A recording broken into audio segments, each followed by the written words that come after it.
Mahigit kalahati ng kabuang bilang ng balotang gagamitin para sa nalalapit na May 12 midterm elections ang naimprenta na ng Commission on Elections. Ayon kay COMELEC Chairman George Erwin Garcia, umabot na sa 53% ng mahigit 72 milyong balota ang natapos na.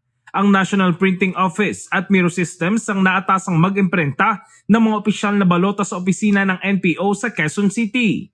Samantala, inanunsyo rin ng COMELEC na ipinagpaliban nila ang itinakdang deadline para sa verification process ng mga naimprenta ng balota mula April 14 patungong April 20.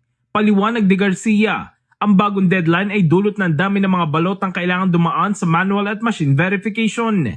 Inaasahan na sa pagitan ng April 15 hanggang April 20 ay sisimula ng verification ng mga balota para sa National Capital Region, habang ang mga balotang nakahanda na para sa ibang rehiyon ay maaaring maipadala sa unang linggo ng Abril. Sa kasalukuyan, nasa 12 hanggang 13 milyong opisyal na balota na ang sumailalim sa verification.